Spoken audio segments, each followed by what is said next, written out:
Hey, Tom.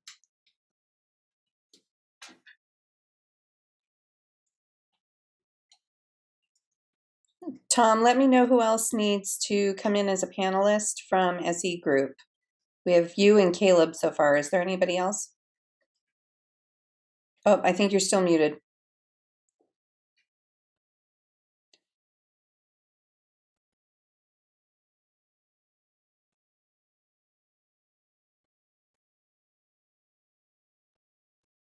Actually, I can't hear either of you.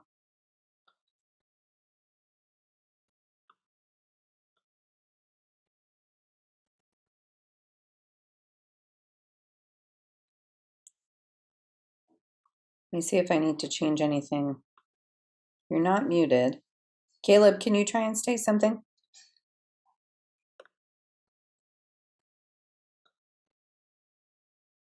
Okay, good. I think we're good.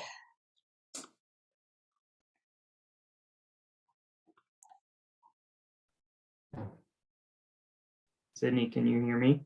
Yep, we're all good now. Oh, good. Oh, good. You have me. Nope, I think we're all set. It looks like we're getting some good attendance, so maybe we'll just give it a few more minutes to let some people join in.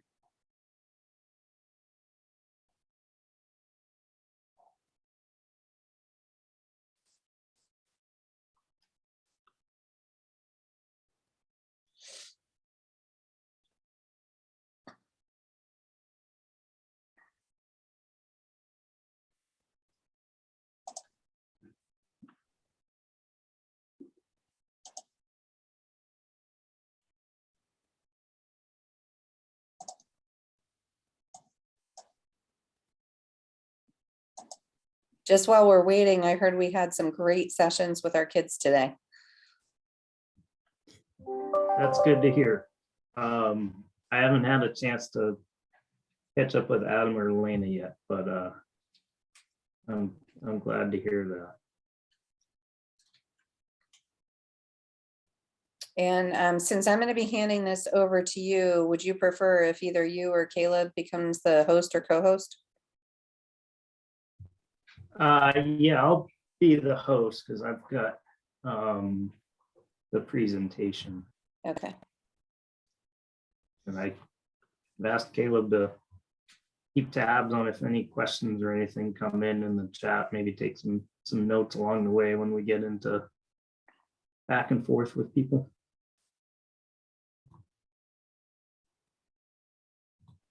Okay.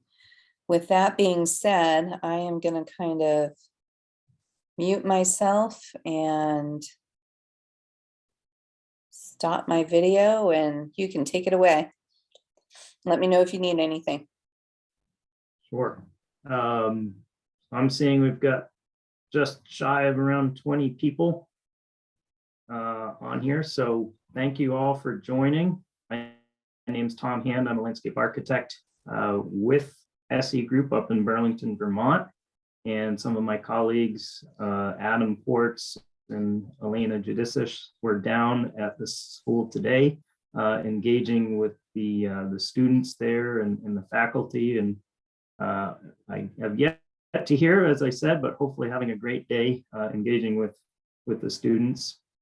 And really the purpose of tonight, now that we've kind of done the daytime session, asking the kids what they want, is really to get, you know, the parent and the community standpoint of what they're looking for as far as the play space outdoor site at the Grantham Village School. And, you know, we've come into this project, and it's a pretty fast-paced schedule to get from, you know, no concept ideas, middle to end of December, through to having a concept and potential budget to go along with that by early February, in order to move forward with getting the project put onto the bond vote in March, which is, you know, the ultimate intent of the project.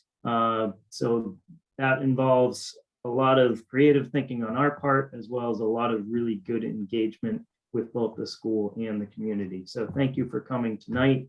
That's really the purpose of tonight, is to give everyone a rundown of the project, the analysis that we've done to date, some of our initial conclusions out of the analysis, and where really it's to provide you an update on what we've seen, but also to find out from you as the community, as potential parents of students there, what are you looking for and what are you seeking as a potential upgrade to the site at the school.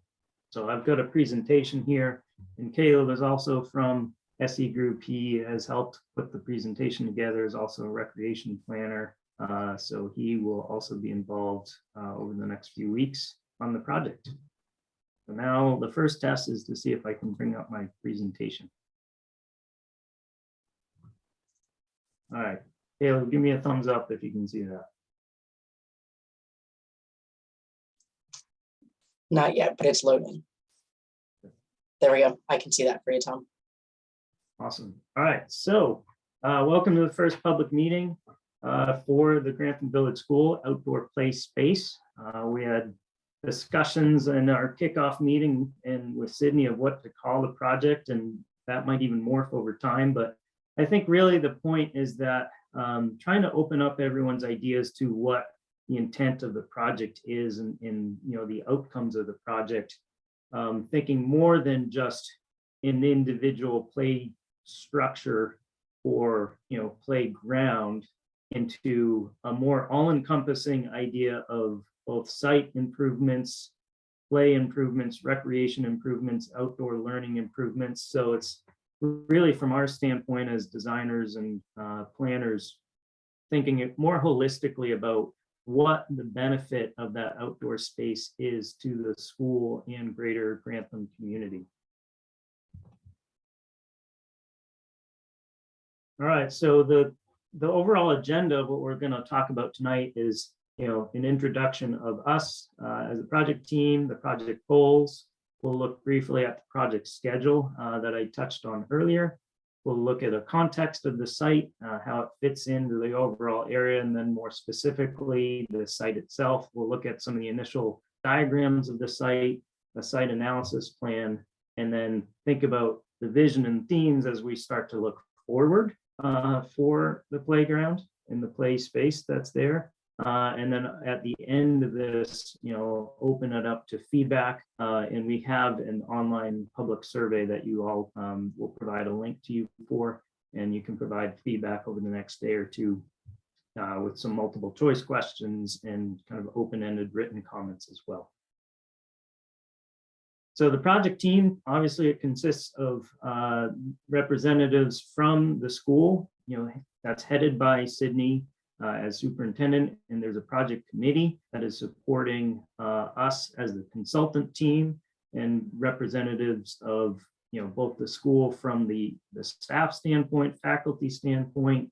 There's some parents on that as well as some community members. So it's trying to be a composite voice of everyone involved in the workings of the school and engagement with that play space, that outdoor space. So we're working with them. Again, we're SE Group from Burlington, Vermont, and we've combined with Horizons Engineering, a local engineering firm with offices both in Vermont and New Hampshire.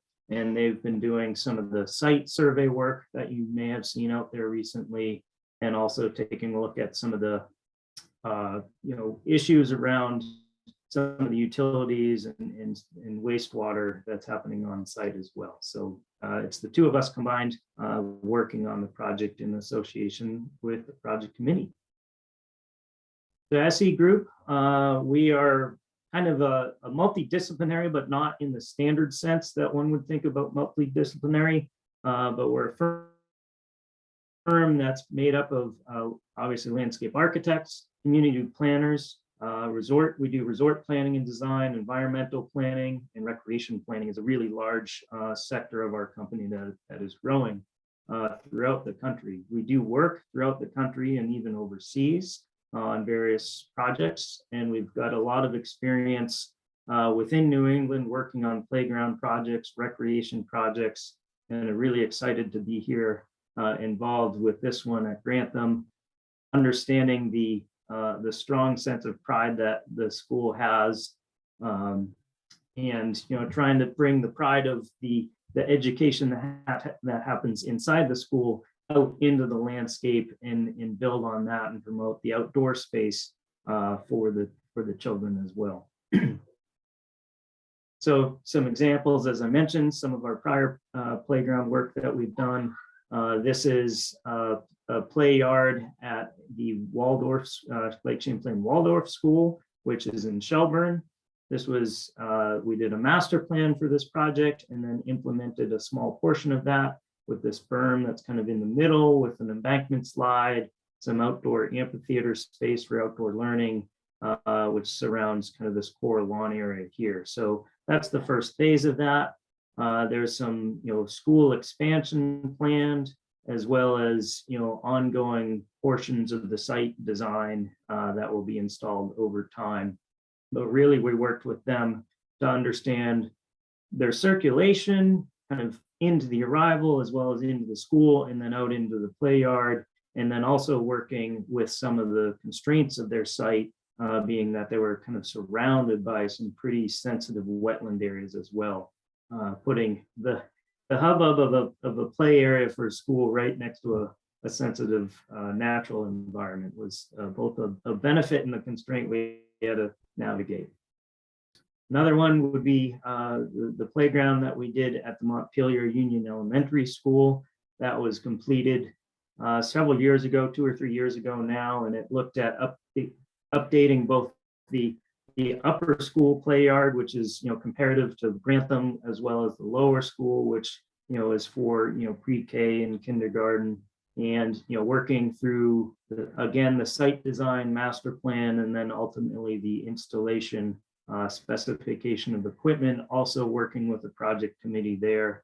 And the result of that, as you can see in these little tags, is that it's won quite a bit of awards through Vermont, different Vermont agencies, and we're really proud and pleased of the recognition it's gotten for the school, and even people within the neighborhood, how excited they are to come and use this playground and the amenities that are here.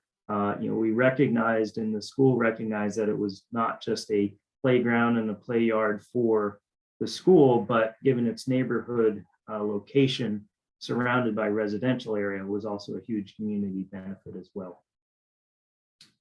So that kind of gets us to this project with you guys at the Grantham Village School. And what is the point of the project, right? Because we heard at the kickoff meeting that there's the typical chatter that's going on in town, and what is the intent or the point of the project, and why are they asking potentially to spend a certain amount of money at the playground, and is there anything wrong with it, or could it be improved? So really what we're looking at is kind of this point here, right? Is you've got the current needs of the community and the school, combined with what the current functioning of that play area is, combined with a future vision of ultimately what does the school and the faculty and the students and the community want for that space. And so that results in this plan that we're ultimately going to get at, which is the improved outdoor play space. And it's not defined exactly what that is yet, right? This is the path that we're on to try to tease out exactly what the solution and the design solution will be out of the desires of the community. So ultimately, what we're trying to do is look at this play area, this basically this front yard space in front of the school, and think about how can we through design make some improvements to the site, to the play area, and some of the amenities there, highlighting what the most critical elements are and what is used frequently, while also looking at are there things that are missing from a play area or play education or recreation standpoint. So those lead us into the project goals, right? And so really the primary goal here is to improve the outdoor education and recreation of the site, to create a multitude of opportunities for the students, for the community, for families to have the options of various, amenities and activities that are engaging and inspiring and educational at the site. There are some, site improvements, both from a site and infrastructure standpoint that can be made. Everything from, code upgrades, code requirements, whenever you do a project, say accessibility, needing to meet accessibility requirements, to things such as, the ongoing odor issues relative to the wastewater, and we're troubleshooting that and trying to incorporate solutions into our proposal for how to solve some of that. And then ultimately community benefits. What are the benefits to the community, both at the micro scale, specifically the school, to the greater community, understanding how this particular, we'll call it a park or play space, fits into the composite of the other recreational opportunities that exist within Grantham. So those are the project goals that we're trying to achieve, and balance that, each one of those is hit and solved through the ultimate, concept plan that we develop over the next few weeks.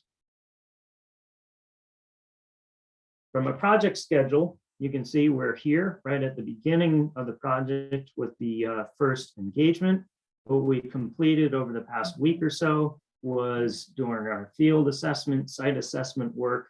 I went out there, I believe, last week and walked around and did some assessment. Before that, back in December, Horizons was on site doing some survey work, and I believe someone from their office may be there in the next day or two as well, kind of doing their own assessment and field work. So we've kind of done that initial phase of gathering the existing conditions. We've worked through the initial assessment of those conditions, and now what we're trying to do is this initial gathering phase of feedback and comments and input as we launch into the concept design. So the concept design will happen the end of this week into the next week, ultimately coming up with a couple of options. Those are then presented at the end of next week. We'll have another similar engagement meeting as with tonight, as well as in person, again, presenting these ideas to the student and faculty community to get their feedback. And then ultimately, from the concepts we come up with, we kind of take the best idea out of all of them and wrap that down into a preferred plan. That's what we then develop some more through the schematic design, and ultimately what we use to generate an initial cost estimate. And that is submitted beginning of February, so that they can at least get it on the docket for the March vote. And then we'll do some more refinement of that schematic design plan through February, and then ultimately end with the project at the town meeting day with the vote. And out of that, we'll know what our next steps forward are for the project.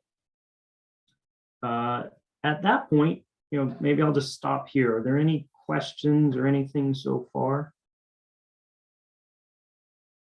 I'm gonna figure out how to get my controls back here.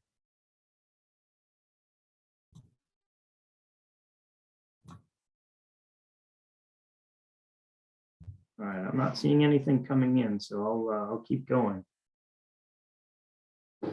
So the first thing we looked at as part of our assessment is understanding the school and where what opportunities are at the school, but also how that fits into some of the other local recreation and park and playground opportunities that exist within Grantham, and also what their proximity is. So obviously the red dot here, number one, is where the school is.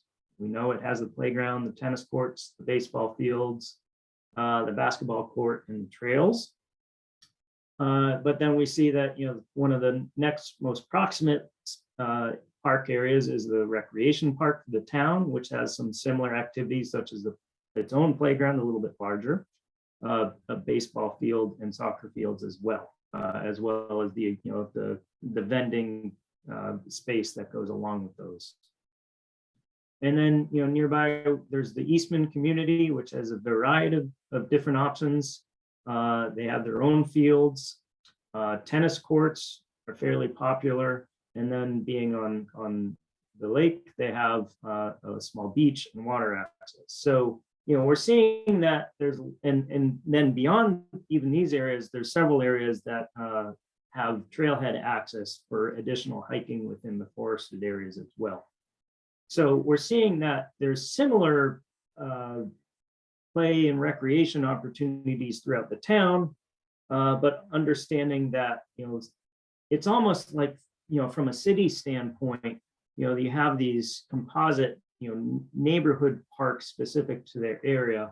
Although you have, obviously the town recreation park located here at the southern end of town, which is, probably the largest area, but mostly seems programmed towards the field sports within its own kind of thematic playground area. So understanding how the Grantham Village School and its play space fits into the overall town, as well as the amenities that are there. This is important to understand as we look at the use of those amenities and understand, are they overused or underutilized at this site? And if something's underutilized, is there a bigger or better option that we could do to make use of the space that's there on site? So that's a critical, point to look at in terms of the whole town, but then also to get an understanding of the community, how they use the options, the recreation options that are at the school now. Then we start to look at the site itself. And so obviously you've got Route 10 coming along, and then 14 comes off of that, with Learning Drive being the main access into the school, where you get into the parking area and the main entrance into the school in the corner. The overall school property is set, obviously bordered along by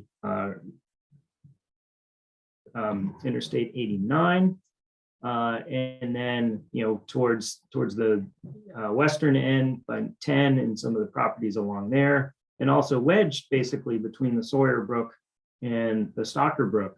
And then you've got this large, kind of natural feature with the wetlands and the topography coming down from the interstate and the forest that's there. And really, it was pretty telling to me as I walked around the site that, you're really actually set, even though you're right on the edge of town, in this really beautiful natural area that has some really great amenities once you get out on the trail and you're walking around, or if you're on the backside, crossing the bridge access, shortcut here, how beautiful the Sawyer Brook is as it flows through here. And then obviously you've got the Memorial Cemetery kind of directly across from the play area, which again, as it gently slopes up the hill, is a really nice backdrop of the play yard of the school. So within the site, we've got the specific existing conditions and existing facilities that are available. And, that's made up of obviously the courts, the sport courts being basketball and tennis. You've got the small Gaga pit, which is located more proximate to the school.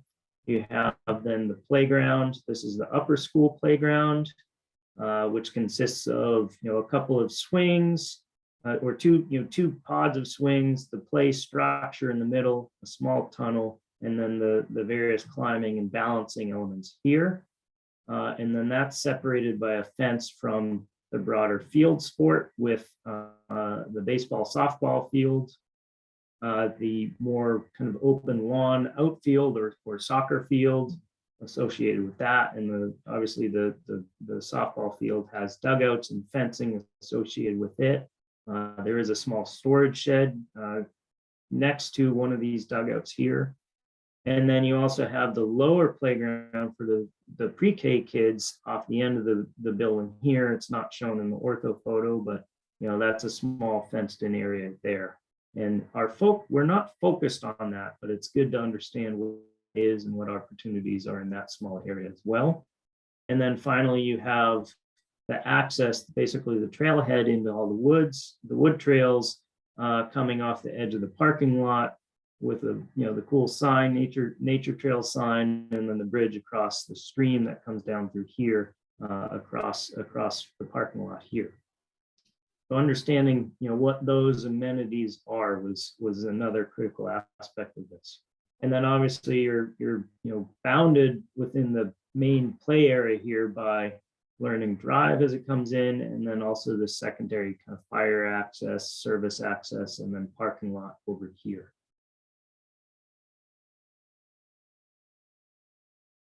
Just picking up on that again, understanding, the circulation. Orange is vehicular circulation, that you come in and kind of do a reverse curve around the parking lot for vehicles for both drop off and parking.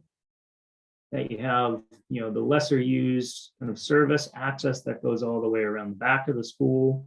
The buses park over in the corner here. And so understanding, how that's utilized, how you get from the the parking lot and the cars in underneath the kind of covered walkway along the school, or you have this nice entry garden here with the flagpole and the artwork and some nice ornamental planting. But understanding that the sidewalk comes out kind of along the drop off, but then just ends, right? And there's not any pedestrian access that gets you even to say the trails or out towards neighborhoods in the main road. But you do access kind of the rest of the way across the front of the building, access from this small parking lot accessibly into the building entry here. And then there's also the access that crosses the bridge across the Sawyer Brook over towards Route 10. Understanding too that, the entire site, really the play area is completely bounded by fencing of various heights. And so, the stars are really representing where you can get in and access the play area. And so, the stars represent you have both double gates and single gates for if you need maintenance access versus people coming in, but understanding that you're very much kind of surrounded entirely by fencing with limited areas to get from both kind of the public area into the playground, play yard area, as well as from the school itself in. The children are really being funneled through, 1-2 gates at most primarily, and most of them are coming right through this gate here. Where you're also starting to see on here, again, the play area, some of the infrastructure that exists with the site drainage. There's some catch basins along one edge that's shared between the tennis courts and the field. And then there's some area drains that pick up some other drainage kind of at the low point as the field drains towards the play area. There's a bit of a swale through here to pick that up. And then, interestingly, as I was there, it was, with the snow on the site, the kids loved sledding, but I was realizing that really they get halfway up the slope and then have to cling to the fence to be able to put their sled down and get on and before they slide away. So, they love sledding down the slope, but even the way this is designed with where the fence lands, they don't have a good kind of flat rest area at the top of that slope to be able to set off with their sledding. And it's amazing how far those kids can get on a sled with just 6 inches of compacted snow on the ground.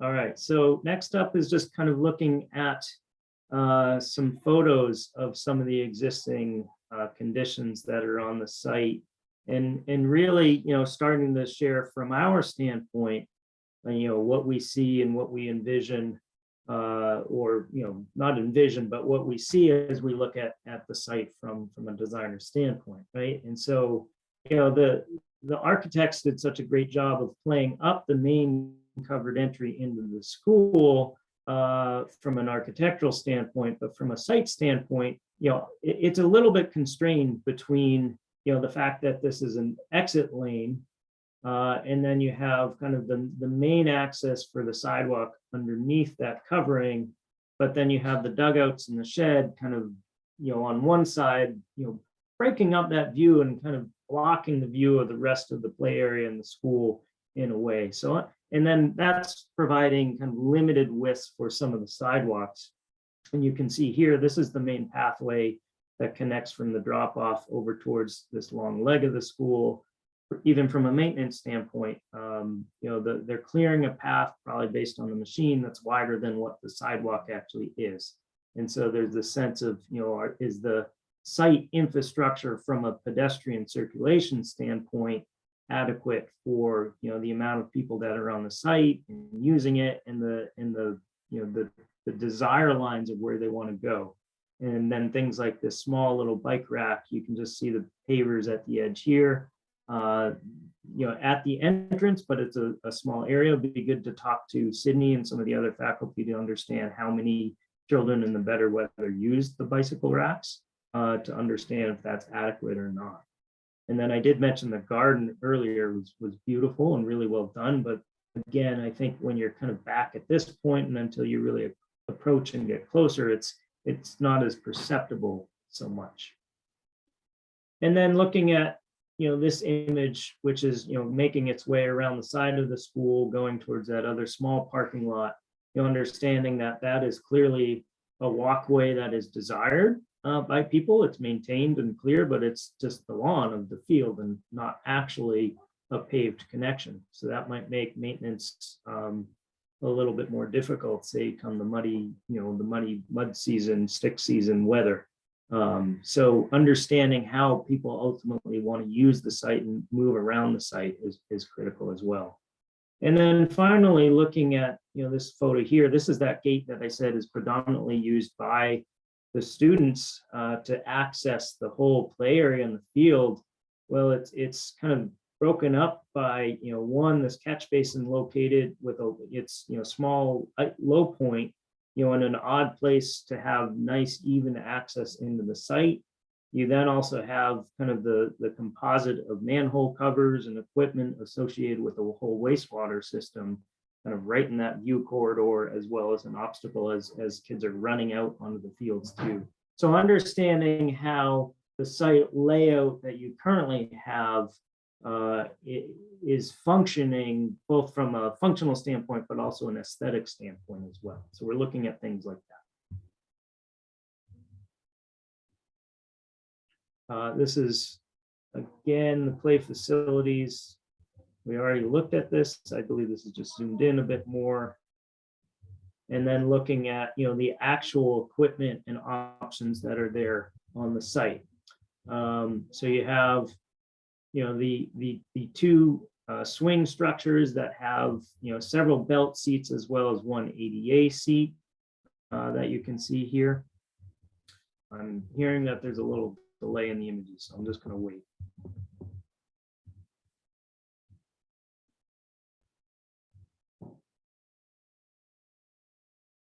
All right, I hope you can see it now. So looking at the play facilities, and you have your main structure here, which is made up of probably 10 to 12 different components, as we refer to them. And so that's, the different actual play activities that are mounted onto that structure. So obviously you have your slide, you have a climbing ladder on this side. There's the balance steppers that connect one platform to another.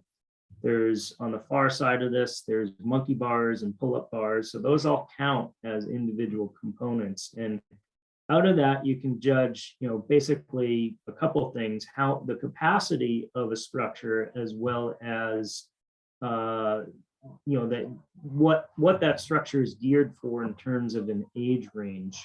And, I feel like, given the structure and the other aspects, the other elements that are on the site, there's probably adequate capacity given the other field options that are there for the school. But I would say that, it's probably more on the lower end of the age range for what would be attractive to the students. When you think that really this playground and the play equipment that's here is geared towards everyone from the first grade through the sixth grade. I would say from a challenge and entertainment and interest standpoint that, the small little yellow tunnel and the play structure itself isn't going to provide much of a challenge or interest to the kids as they get into the mid and older classes, grades within the school. You also have the balance beams here. and then, as I mentioned earlier, the tunnel. And this whole area is set off by this kind of composite curbing, which is good in terms of creating the depth that's needed for the play mulch. But the flip side of that is that technically the playground itself, for a couple of reasons, isn't accessible. It's not connected to the school grounds or any sidewalks by an accessible path. So there's no connection across the lawn from one of the school exits to the play area, the playground. And then there's no way accessibly to get from that path over the curb or even within this play mulch area to what is an accessible transfer platform on the structure itself. So thinking about how from an equal access, equal opportunity standpoint, the play structure and play facilities that you have now are available to the whole school, whole kind of town community, everyone of all means. So as we design and look through this, we look at both ADA guidelines. We also look at the Consumer Product Safety Commission's Playground Safety Handbook. Those are all really critical aspects to us in terms of designing a playground and a play area that meet the code requirements and meet the the basic requirements of fair access for everyone. And I'm going to pause as my next slide hopefully comes up. This is the problem with only looking at myself, is not knowing if other people are in the audience nodding when things change.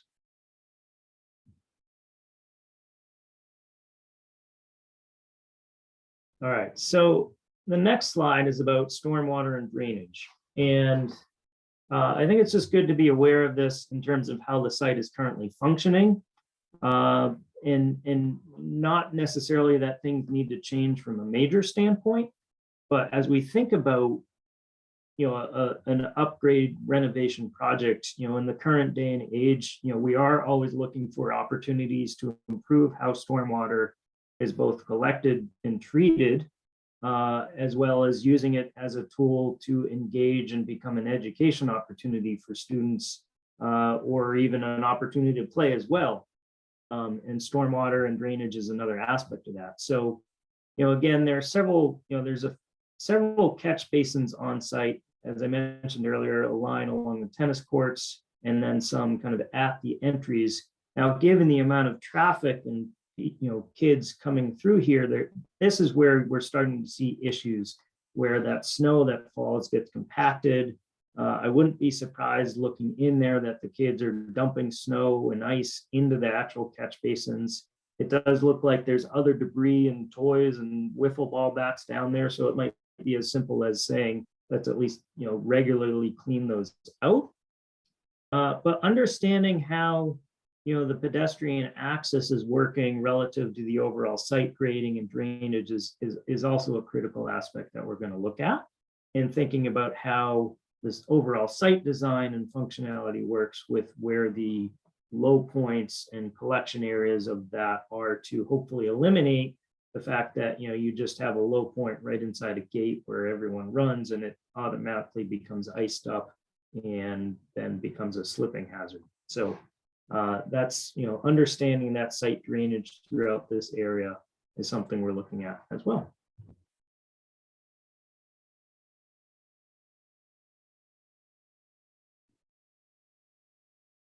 So the next thing I want to talk about is some of the utilities. And that gets us into a few things. The main one being the wastewater system.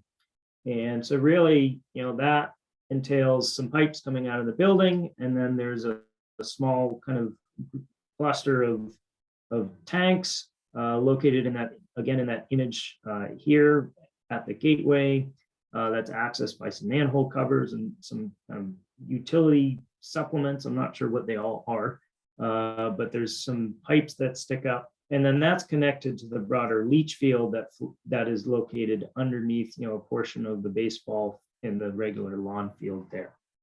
That then is connected from a functionality standpoint over to these two clusters of pipes connected to the fencing along the tennis and basketball courts. Now, this is a vented system, which is how it functions. And so it, has these low pipes, which are an intake for fresh air, and then that vents out the system out of these high vents. My sense, and this is after talking to Horizons, is that there's not really any critical issues with the way the whole system is functioning. I think it's more of a matter of you have a high vent, which is probably 10 feet tall or so, but it's just located in the middle of the field. And when you get the right wind direction, you are getting the wind blowing by that vent, picking up the odor, and you're likely experiencing it when you're on the field. So I think that's something that's fairly simple to solve from a utility standpoint. We do need to just kind of confirm all of what I just said, but I think that's the path that we're going down. The only other aspect of this that we're looking at as well is the capacity of the school versus the capacity of the planned sizing of this, which we're also trying to just verify that that is also appropriately sized. But at this point, we're not assuming that there's any major flaw in the current functionality of that system. Also on site, there's some site lighting around the parking lots, just that we're aware of, as well as an irrigation system located. These kind of light blue lines are indicating the irrigation system, and that's located throughout the field. And understanding where that is located, its functionality, how frequently it's used, that's stuff that will continue to assess out through this project. And then, as we plan forward, is it something that if we change things in a major way can be reutilized, or is it good in the system, in the layout it is, or is it something that, is not worth continuing with? That is to be determined.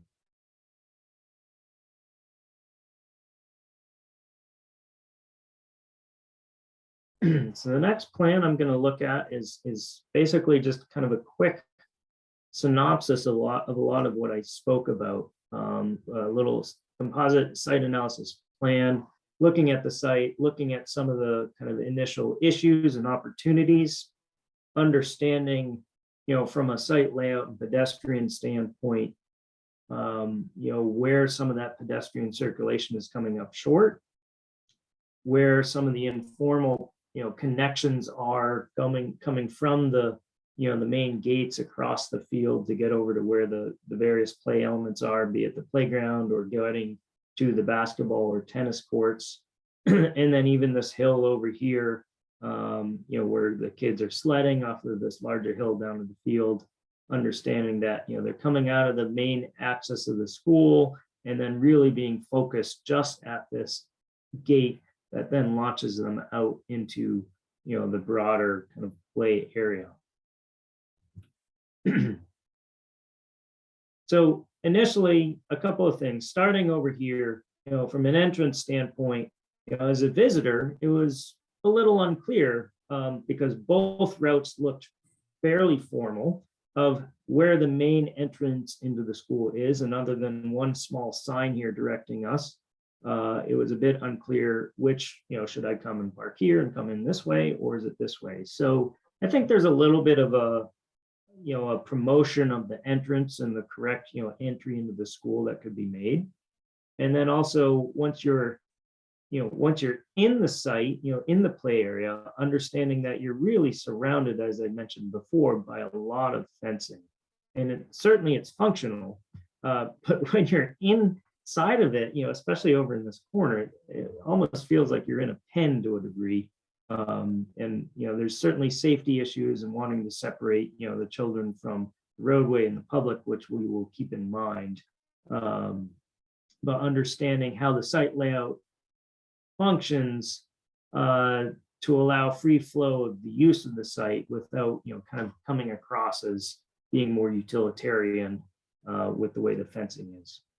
And then again, these red stars, those are the gates through the fencing to get into here. Into the play area. You do have some, existing trees and vegetation likely worth saving up on the slope, and then a few trees, within the parking areas. And the entry garden is in really great shape. There's nice mature vegetation in there.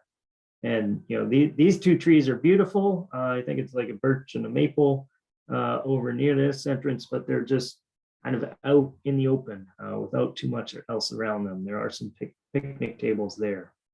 And then understanding from the sun, the sun path. So you have kind of due east, due west, and then you have, the summer and the winter suns, as you get less sun or more sun, depending on the season, and how is that turning and kind of rotating around the site relative to, where vegetation is, what's the impact on the windows and the classrooms of the building as that sun is kind of rotating around.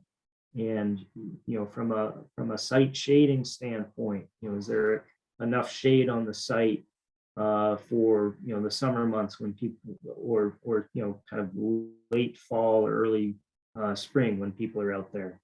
So understanding that as well.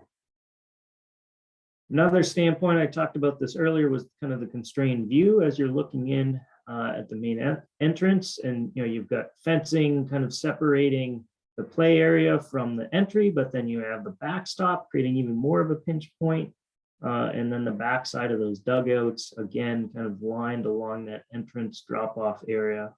And then you have the sidewalk that comes up lining the drop-off, but then no connection that gets you across to the trail network that crosses the bridge and the stream into the woodland area. So is there an opportunity there to make more of a cohesive flow of pedestrian access through the site?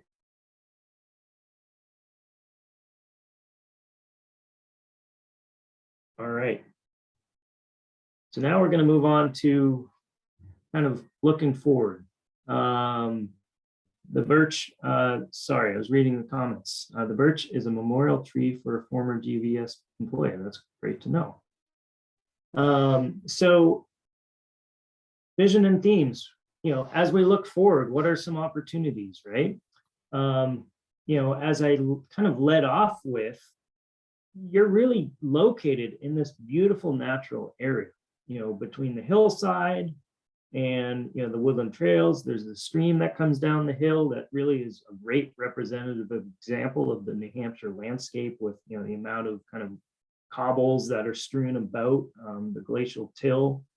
And then you have the river flowing through. This is on the backside, kind of big broad river or brook, kind of flowing past with its landscape. And even though it's wedged between the school and Route 10, when you get out on the bridge, it's just really quite isolated and quite nice. And then even the old wall along the face of the cemetery there, kind of a really nice example of some quality craftsmanship with the stone wall. So there's really great examples of more natural elements surrounding you. What I noticed though is when you move on to the site, it's fairly flat lawn with the specific play elements, and it's not necessarily pulling those natural elements into the play landscape and using them as a way to break up the site into different areas, or to kind of emphasize where some of the stormwater catchment occurs, or to create an interesting pocket where kids can hide or explore, say under the willow brush, as other places do. So I think what it's looking at is the idea of embracing the surrounding landscape as one of the elements that we introduce and inject into that play space.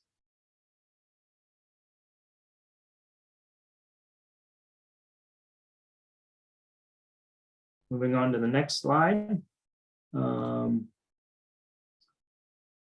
So the next thing is talking about improving circulation and accessibility. As I mentioned a few times now, there's a lack of accessibility to some aspects of the play area, including the actual playground itself, being kind of all the way across the field. So looking at, does that mean we need to get people to where the playground is, or does the location of playground need to come closer to where the people are at the school?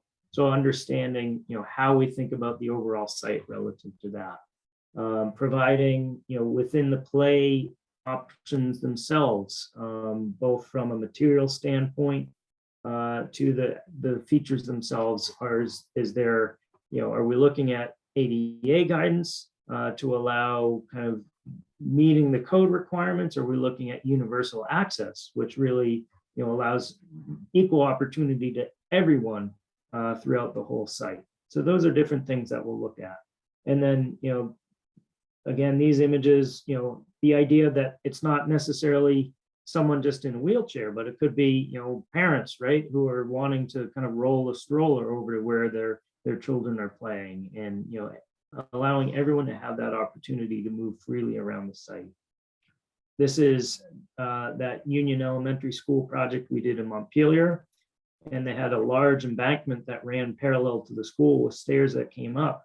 And they had several kids who were in a wheelchair and had no way to get from the school itself up to the playground. So we carved in this accessible walkway to allow them to easily roll themselves up and onto the play area, to sit at the amphitheater, to get up onto the structure in the background, to go to the climbing structure and be able to engage with that. So thinking about how, not just from an accessibility standpoint, we can provide those options, but make those, a fun experience and a good aspect and a benefit of the site design as well, is how we look at this.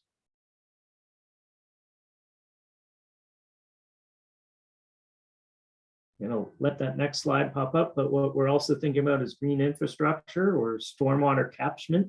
Is it, both functional in terms of how to, treat and capture stormwater, but also is it an opportunity to use it as a learning experience for the kids who are at the school? And, again, that's another feature that we did at Union. We had stringent requirements through Vermont for treatment of stormwater at that Union project. And so it wasn't just all right, let's capture it and kind of put it all in one place that's, over in the corner, but actually promote and make that a feature that is promoted to the school, to the students, even to the community. One of the treatment areas was right at the front of the school along the sidewalk, became an educational piece. So looking at ways that, the functional, need of collecting and treating stormwater can also become a benefit in terms of the overall design.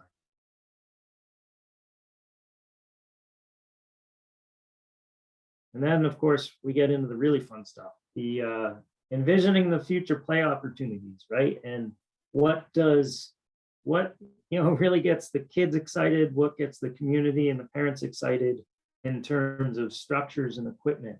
And this is going to be a critical aspect of what we look at, is understanding the equipment that you have and what options are available via that equipment, as I mentioned earlier, while also understanding what style, if we're to think about upgrading that equipment, what is going to provide a lot of additional or even more opportunities, but also spanning the age range and starting to get into elements that might be attractive to the older student population at the school as well. So, things like this structure here, which is a custom one for that Union Elementary School in Montpelier again, that's both a play structure, but also an outdoor education space where, classes can go and sit within that structure to learn.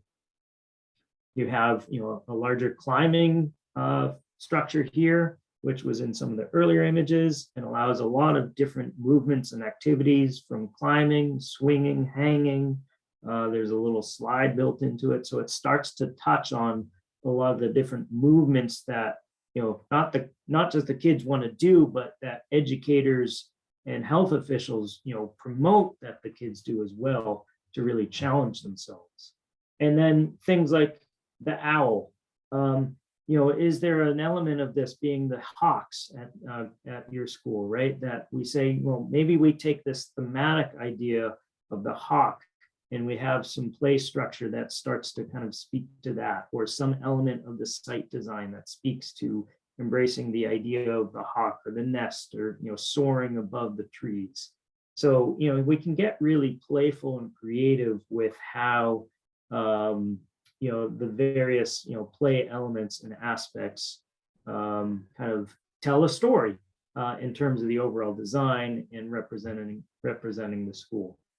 And then, a large structure that, is really kind of eye appealing, and, allows kids to climb up into there and then have a really magnificent slide back down.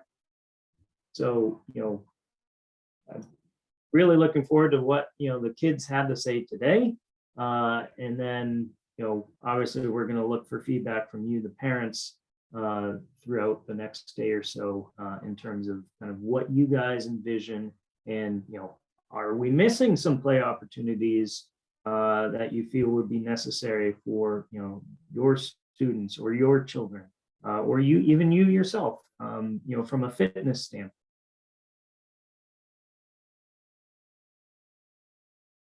And I touched on this next one a little bit already, and I'll give it a second to come up. But again, the idea of ADA or universal access for the playground, and the idea that, the site design and the playground design specific to the equipment and the activities are really tied together in a way that allows everyone to have access and the ability to get at a fair amount of all the play activities that are here, and meet the kind of the basic requirements of ADA, or, shooting above and beyond for this universal access idea, which, these universal design, has these kind of 7 standard principles that they follow.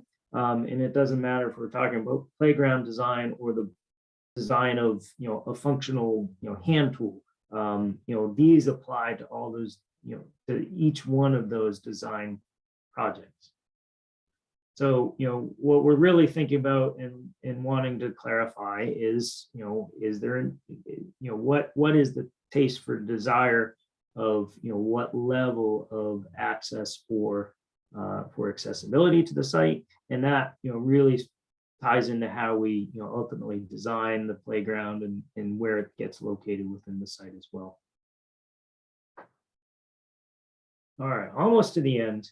And then kind of a final piece is outdoor education. And, there's an outdoor classroom, that building located kind of on the backside of where the pre-K play area is. That's a really nice space there. And then you have the woodland trails that get you up into nature and into the forest there. But, are there other opportunities in terms of the site design and this play space where, an outdoor education area can be designed? Now, we do know that there's a timber structure pavilion that's being donated to the project, and that's an element that we'll need to locate on the site. And is that, adequate for the needs of the school? Are there smaller spaces that kind of get incorporated, or is there landform where you look at possibly the idea of an amphitheater, things like that? So just understanding that maybe you want to have the ability to have a whole school meeting outside, or maybe it's just you want to have, 2 classes be able to meet outside and they can be small. So I think it's really, understanding how, again, the needs and desires of both the school and the greater community can match, what the ultimate design solutions are.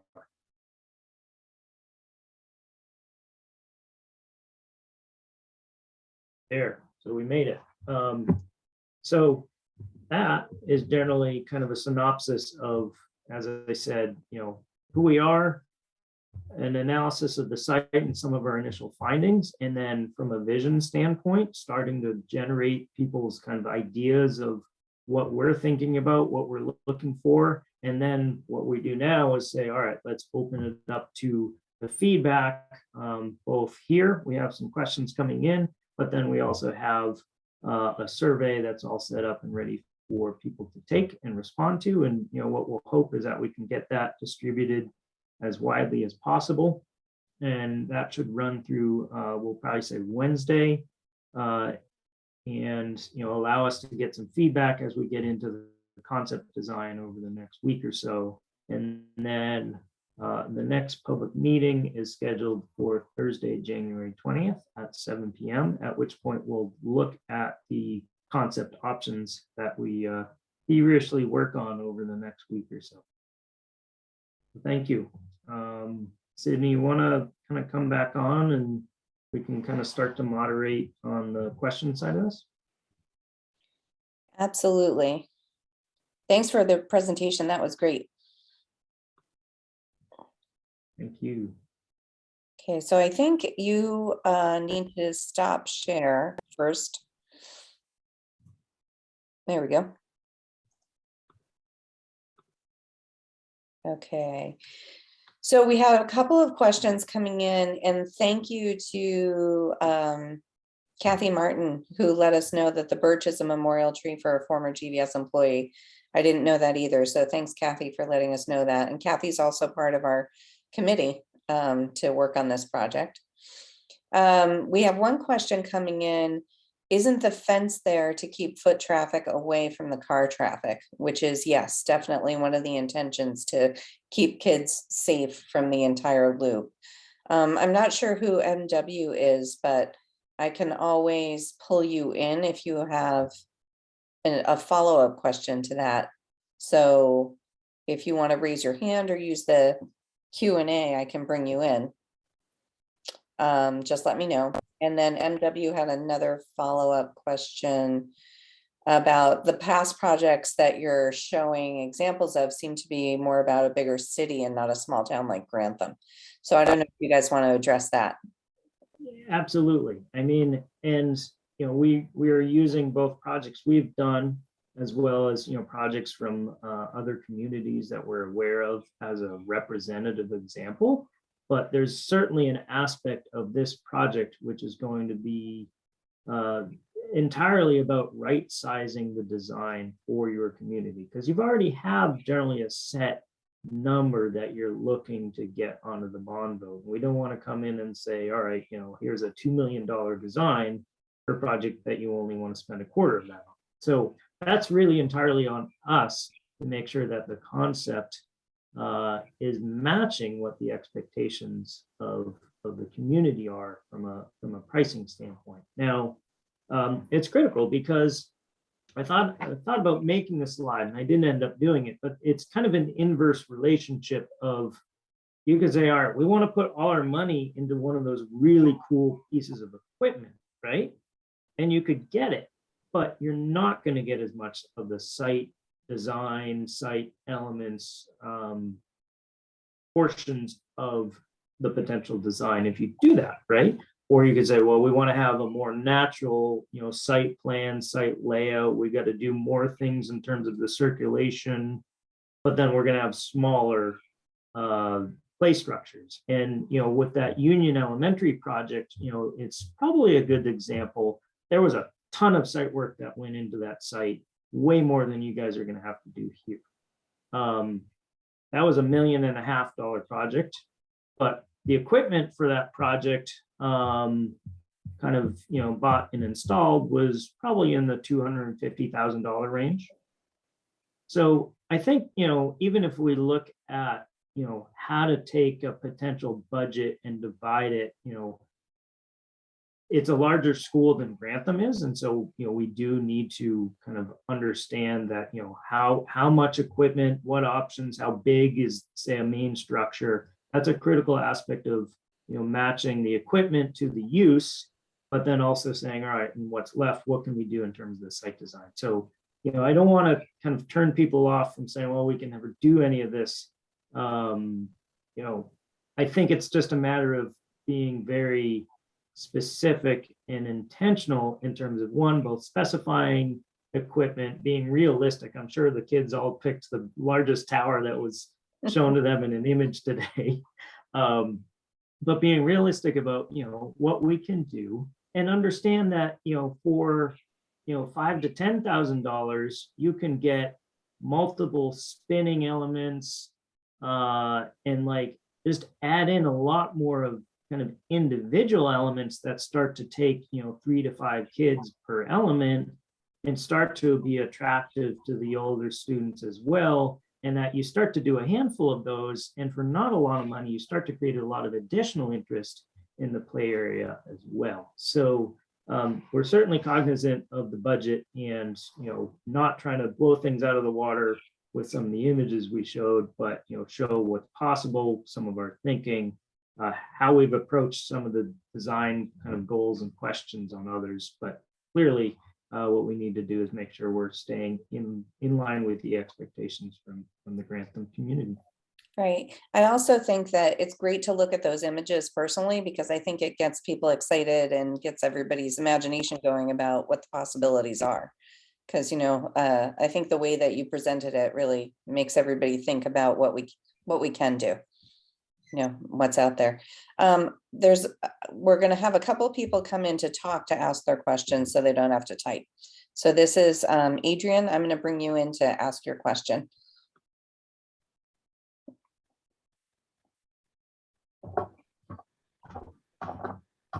Hi, am I here? Yeah, you're here. Thanks. Adrian. Okay. All right. Hi. Thank you. Thank you. This is so awesome. And I agree with you, Sydney. Like just seeing everything and seeing the big vision and all the way you can see so many different angles of what needs to be improved was huge tonight. So thank you for all the whole committee getting us this far. As you talked, I started thinking about more things I never thought about. My one question was, and maybe this is what you're all thinking about in the future, so stop me if it's ahead of myself and not the right space. Like the baseball diamond and the dugouts there, how they're kind of right in that awkward space when you come in, blocking that view that you brought up. I don't ever we've only been here 3 years, but I know during school, they probably use the diamond. I know they love it for kickball. I know they can't probably play baseball because the kids are playing soccer behind them, and that's not a good safety thing with flying balls into the soccer little field. But we don't have games there really that I remember. And it's just interesting. Like, I think they need the diamond in a school playground. Like, it's so much fun, but maybe not the centerpiece. How much do we use it? Do we use the dugouts? Do the kids just get in trouble when they go in the dugouts? And so that was one thought. And then the meeting place, the timber structure that was donated, like how awesome is that? And just my one, I have so many thoughts. I'm going to stop it at this one though. My one thing, I'm like, okay, how many meeting spaces do we need? I know we don't have tons of space there. So if it was one structure, it seems suitable, unless that second structure could actually be like a play situation as well. Those stairs, walking up in that amphitheater type area. And the hill, you notice the hill. The only thing that my kids love is that 2-foot hill. And I am not knocking any work that you gentlemen do or anyone's put in, but when we go to the other recreation field, there's a pile of dirt. That's not even dirt. I think it's like pavement crushed up that my children spend hours in. So if we piled a big pile of dirt in the center and then it snowed on it, I don't know, it might be like the epic answer. And all those cool structures you showed me too. Well, and Adrian, your initial question was totally on point, because, the point of talking to we polled the kids earlier on almost every single element that's on the playground, saying, how much do you use this element? A lot, like all the time, or not at all? And we've had initial conversations with Sydney about kind of the infrastructure around the baseball and the dugouts, and it's a big question. Is it that all necessary? Is it used still? And if not, is it adding anything, versus could we rethink how maybe that space is utilized, and maybe give a little bit more room over to the entry and play up the entrance into the play area, and still have some sort of a diamond, whether it's just striped with paint or is actually a dirt infield or kickball. But we kind of totally start to rethink structurally how that area is laid out. So that's certainly, we're looking for feedback like that about how people use that space, use some of the facilities and amenities that are there, or say, look, yeah, in 3 years I've never seen anyone actually play a baseball game there, and there's however many fields down at the public recreation center. Why do we need such a kind of robust baseball diamond here? Yeah. And Adrian, I will tell you that the dugouts do cause behavior problems, so I can confirm that.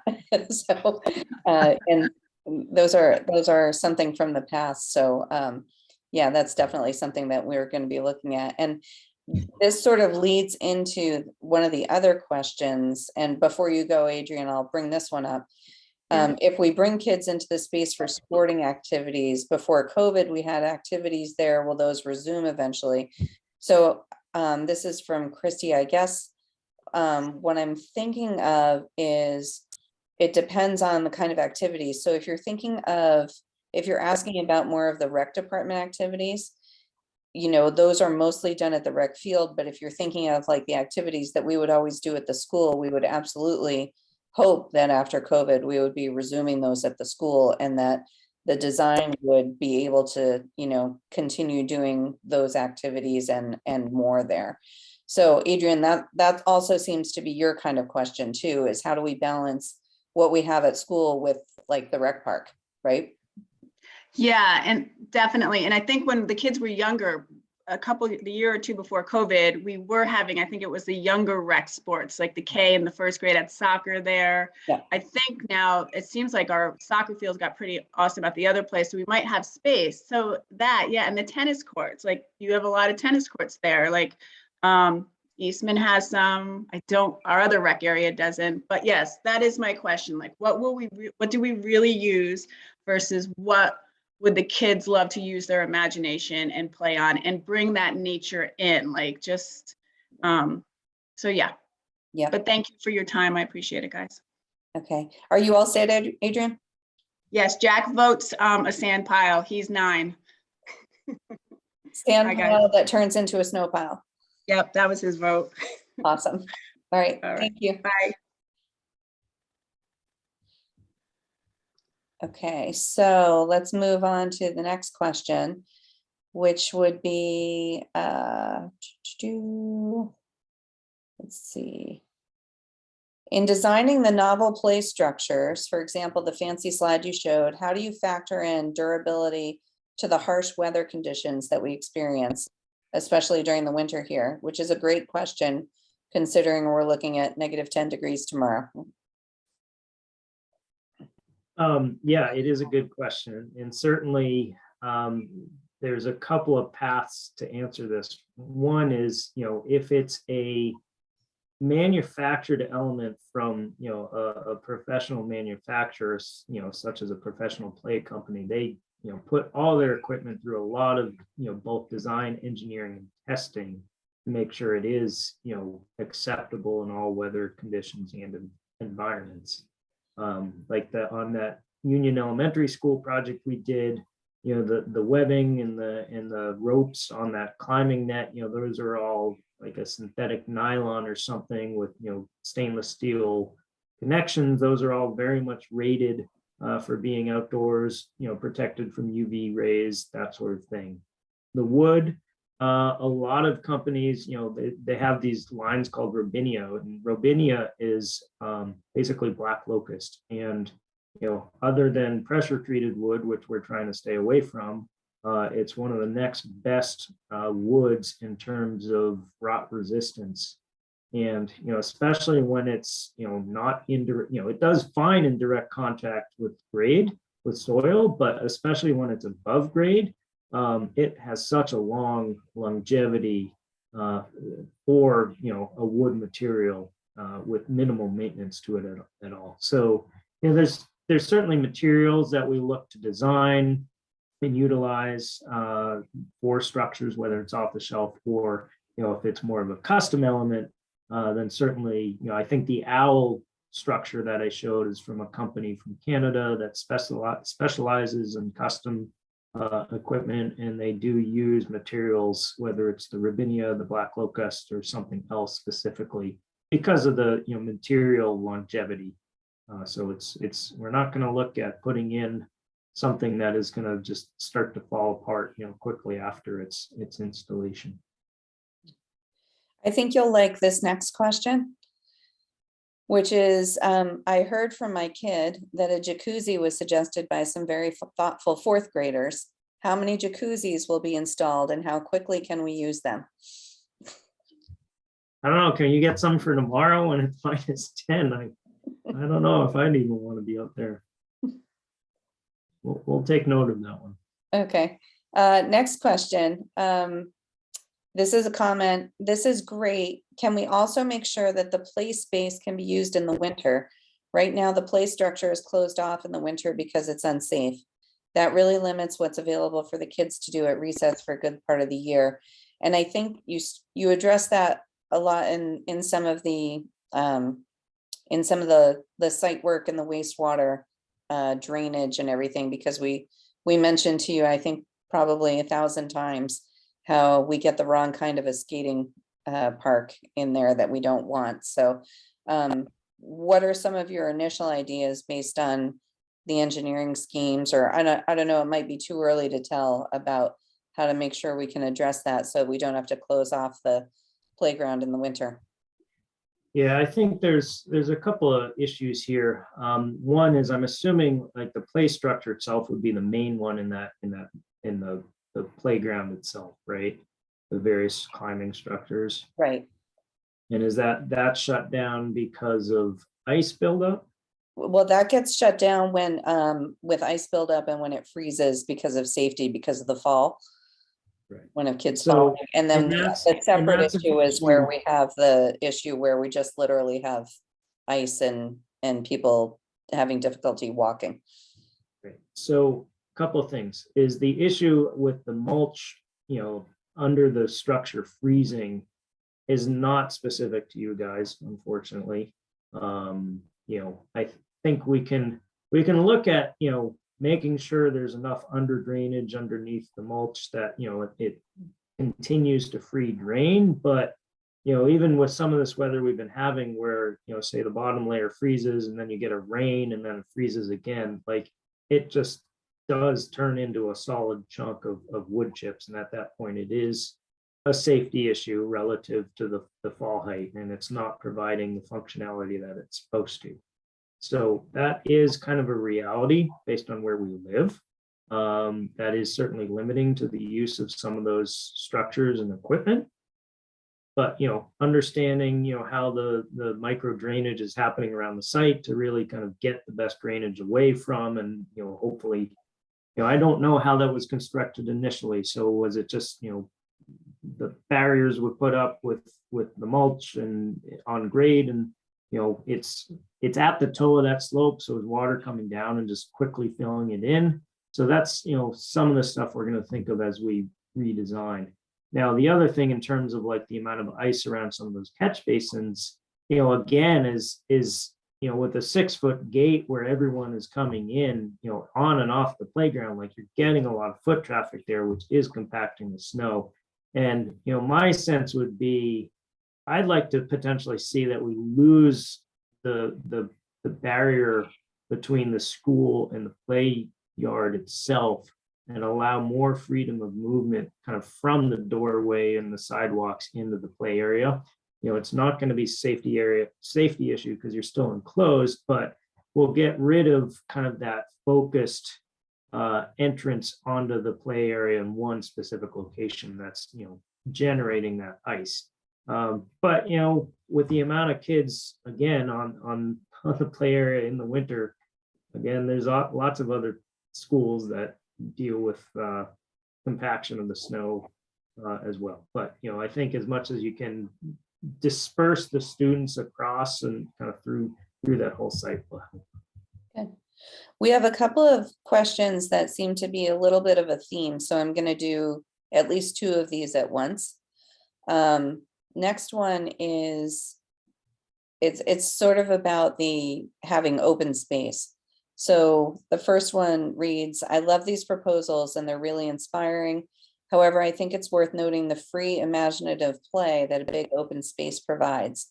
I was disappointed with the play area when we first moved here, but the kids get creative and they build forts, play soccer, and use it for PE classes.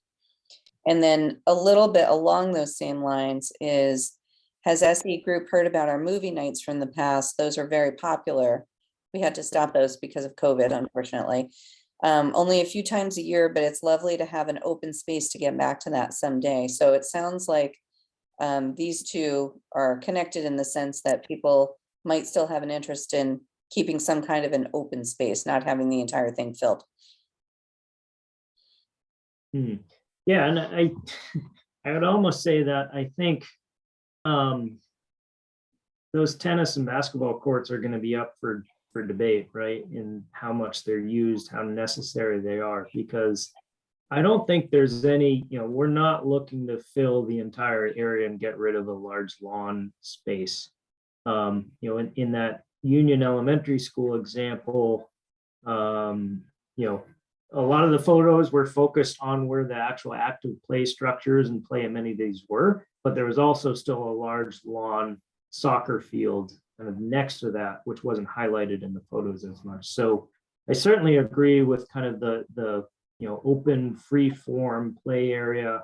In addition to that, there's the idea of loose parks and loose play, and there's certainly opportunities where we can look at those as incorporating those elements as well. And from a site design and kind of the idea of trying to incorporate nature, it's like, well, is there ways to start to separate, instead of using a fence to separate the soccer and the baseball field from the playground where the equipment is, like, is there more of a site response that it's more of a buffer where maybe the drainage is occurring and there's more planting and trees there, so it's more of a natural separation, and then all the playground stuff starts to go to the other side of that, and make it feel a little bit more natural and welcoming.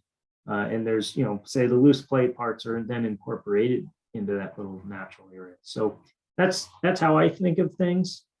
But yeah, certainly respect the importance of the open lawn, open field. This one may go along with that a bit. Adding to what Adrian said about the baseball diamond, do we know what areas the school may be looking to keep intact for use during PE and recess? Just looking for a clear picture of what areas are really up for development. The outdoor classroom was mentioned, as well as the pre-K area. So I can answer that one a little, is that we're, to a certain extent, we're not planning on doing anything right now with the outdoor classroom or the pre-K area. Our focus is really on the main play space right outside GVS. And I think, if I can speak for you, Tom, just briefly, I think we're looking at everything right now. We want to look at the entire space and get this information from the parents and from the kids and from the staff, before we say anything about what will or will not be addressed. Is that correct? Yeah, I would say, everything bounded by the building, the parking, or the roadways. Mhm. Everything inboard from there. And, that includes to me some of that drop off kind of walkways and arrival that I mentioned as well. Mhm. Here's one comment. Since we were looking at the town as a whole, please keep in mind that Eastman facilities are for residents only. The rest of the town does not have access to them. So that's a good point. Right now, our student population, we have about 53% of our students live in Eastman, which would mean they have access to those, and everybody in Grantham has access to GVS and the rec park as well. Yeah, I think we look at it that other way, that sure, they have their own amenities, but then GVS is also available to them as well. Exactly. Yep.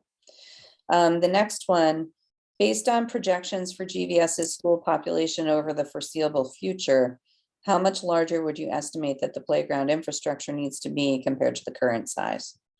Right now, our population, we had a population jump because of COVID, because we had a jump of between 30 to 40 students last year, 2020, when people moved here due to COVID, and people who moved here are generally staying here. Other than that, we don't anticipate anything beyond a steady population projected for about the next 10 years. So the population that we're looking at for GVS right now, we anticipate will largely stay the same. We estimate that by several formulas that we use, and we look at birth records.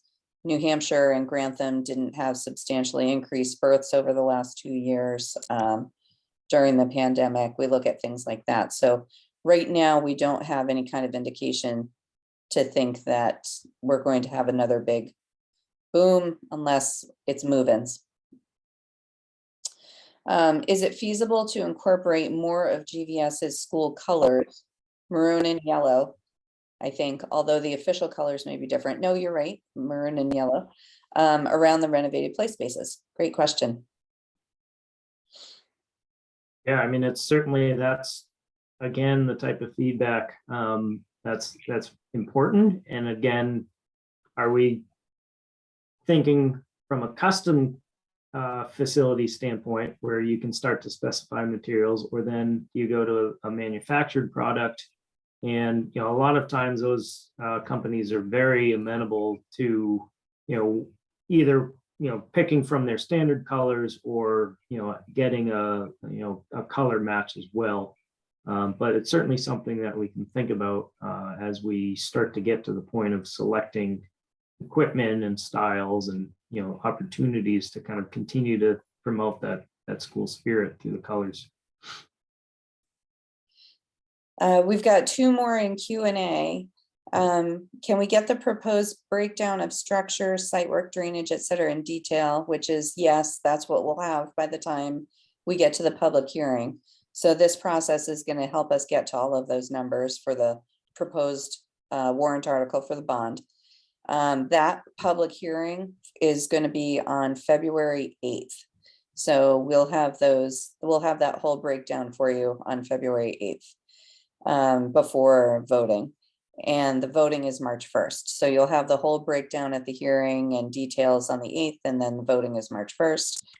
And then the follow-up was just as far as cost goes. Yeah. So that's what all of this is for, so we can get all of that input for looking at that design.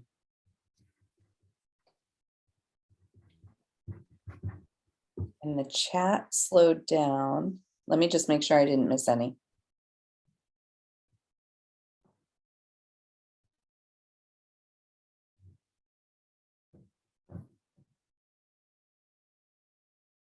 Let's see. Yeah, I think we got them all. Does anybody else who's here want to speak, ask any questions, chat, Q&A? Do you want to say anything you're really excited about, or what you want to play on?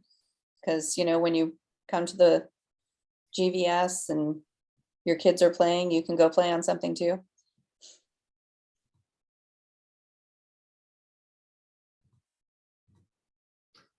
I'm going to post to the chat the survey link. Okay.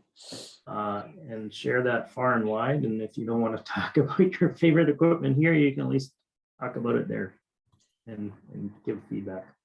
And one more thing came in Q&A. The kiddos would like some more swings and a seesaw.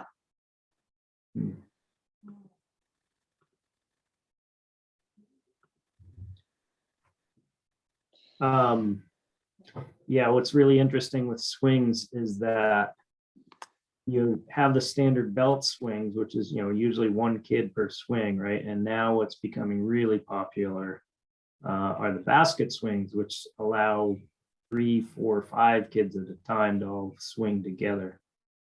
So it's, I think, looking at possibly a series of those as well, in addition to the individual belt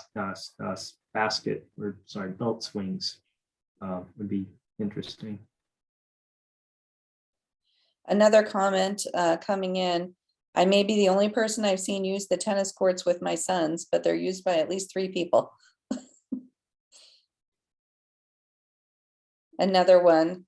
Do you think a workout circuit for bigger kids and adults, for example, a pull-up and push-up apparatus, etc., would be a welcome feature?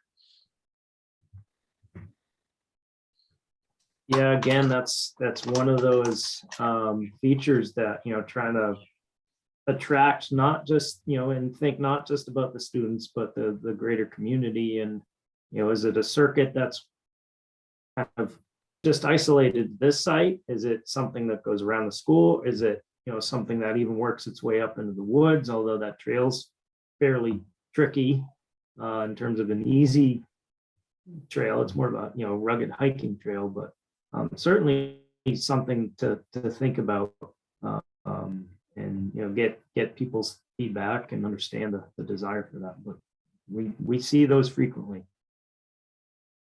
And we have a comment from our principal that today's visit with the SE group and all the kiddos was great. They shared all of the quote unquote stuff they want to keep and or get. And yes, including a jacuzzi. I bet some fantastic ideas came out today. Sounds like a fun community. A lot of support for the outdoor relaxation and the jacuzzis. It is a fun community. It is, I think you can probably tell from our questions, it's a community that believes in being outside all year long. Yeah. Yeah, winter's not going to stop anybody. Good. And nature play, like you were bringing up, you know, a hill is just as much fun as a piece of equipment.